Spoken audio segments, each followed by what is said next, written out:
Hello, good morning बच्चों। कल हमने संधि का सेकंड पार्ट पढ़ा, व्यंजन संधि। आज हम तीसरा भाग पढ़ेंगे, विसर्ग संधि। विसर्ग संधि, विसर्ग के बाद स्वर या व्यंजन के आने पर जो विकार अर्थात परिवर्तन उत्पन्न होता है उसे विसर्ग संधि कहते हैं। जैसे यशे प्लस अभिलाषी, तो यशोभिलाषी, यानी जब विसर्ग को हटा दिया जाता है तो उसकी जगह कुछ और लगाया जाता है। अधे प्लस गति, अधोगति, यानी यहाँ ओ लगाया गया है। तो विसर्ग संधि के कुछ प्रमुख नियम हैं। पहला नियम है, यदि विसर्ग से पहले अ हो, यदि विसर्ग से पहले अ हो और बाद में अ या किसी वर्ग का तीसरा, चौथा, पांचवा अथवा य, र, ल, व, ह में से कोई वर्ण हो तो विसर्ग का ओ हो जाता है। जैसे मनः प्लस अनुकूल, मनः प्लस अनुकूल, तो मनः इसके अंदर अ आ रहा है और आगे भी क्या है अ, अनुकूल, तो इसका बन गया मनोनुकूल, मनोनुकूल।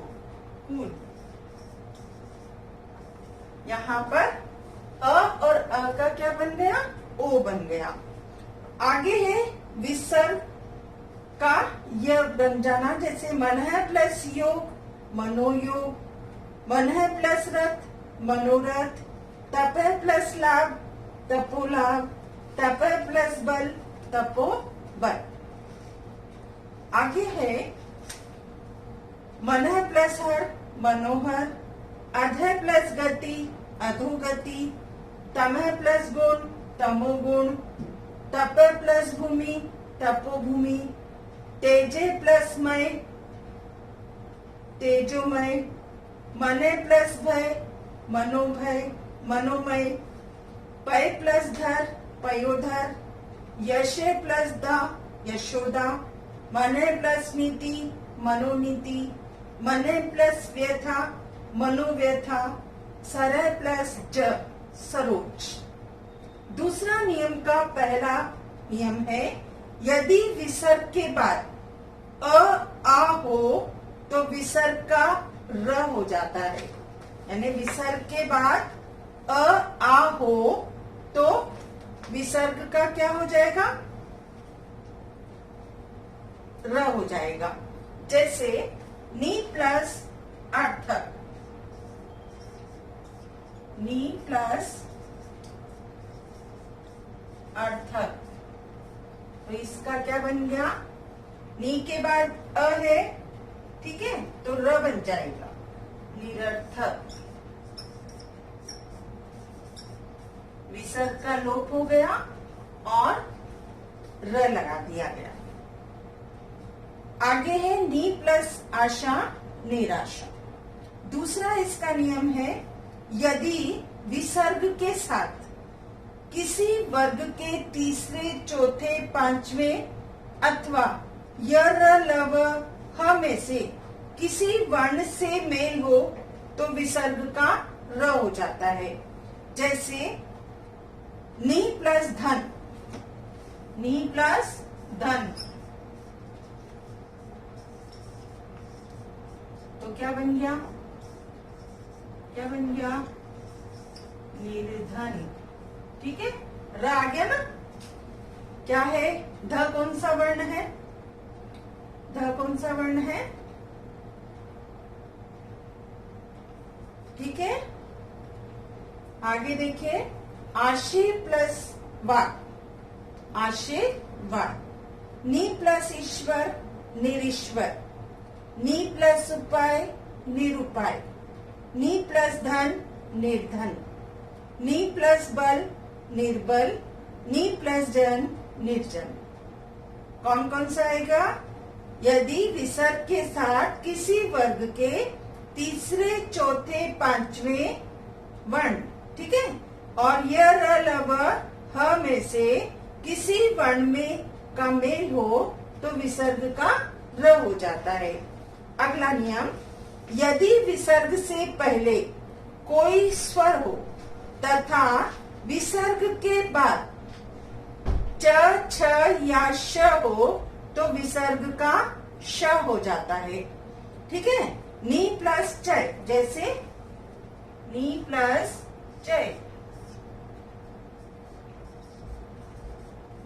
क्या बन गया? निश्चय।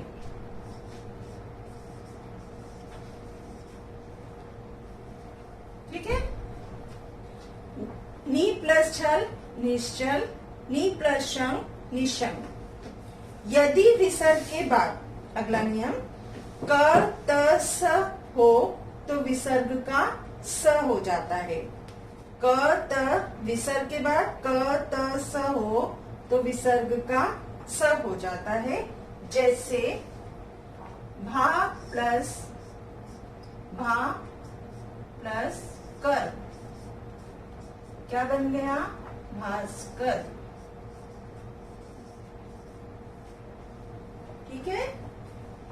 आगे है नमः प्लस ते नमस्ते, नी प्लस संतान निसंतान, नमः प्लस कार नमस्कार, मनः प्लस ताप मनस्ताप, दु प्लस तर दुस्तर।